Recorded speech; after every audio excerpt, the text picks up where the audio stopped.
Southern Africa is suffering through the worst drought in a century. And countries like Namibia, Zimbabwe, Zambia, the rising temperatures and lack of rain is worsened by the El Niño phenomenon and climate change. More than 68 million people are facing food insecurity and water shortages.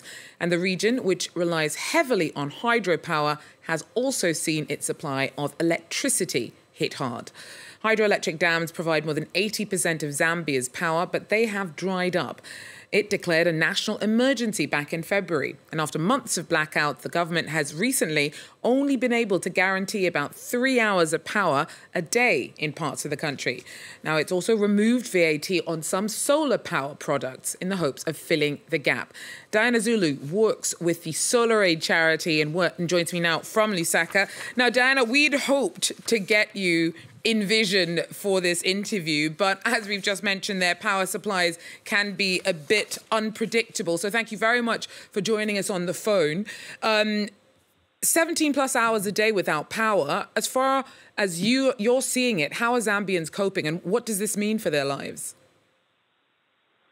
Oh, it's become very hard. With time, you can imagine what it's like to not have power.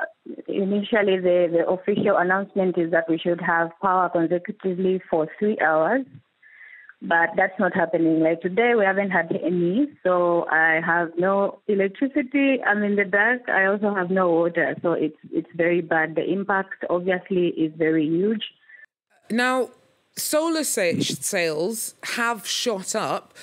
Do you think that will last? Are there lessons to be learned here in terms of the future energy mix that Zambia might try and cultivate off the back of this drought? Well, SolarAid has been operating in Zambia for the past 15 years, and our mission has been to reduce energy poverty in the hardest to reach places which have no access to electricity. But what we are experiencing now is that everybody has been affected, from those in the rural areas and urban areas. And so, like you've mentioned, our sales have shot up by 500% compared to this time last year. And we're continuing to wanting to reach more people. Obviously, we want to cover 100% of the population. But for all of this to happen, more funding is needed, and obviously we need to be having discussions on a global level on what the future looks like, as this has impacted sub-Saharan Africa so bad, as witnessed by what we're experiencing right now. And have you had much support from the government in terms of promoting access to solar products? They're sort of promoting what is called the solar explosion.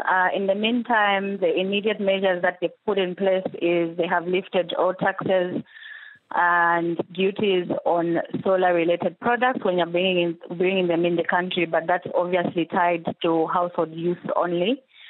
With regards to partnerships, of course, as SolarAid, we're open to collaborating more with partners who are doing related works like we are. Support from the government, other than the lift of the duties and VAT on the solar products that we import, it hasn't gone beyond that. But of course, there's talks of doing more work, as we have all heard that the Kariba Dam, which is our main source of the hydroelectricity that we have, is most likely to shut down. So the support is there. It's just that maybe we were not very prepared for this, but yes, we have received support.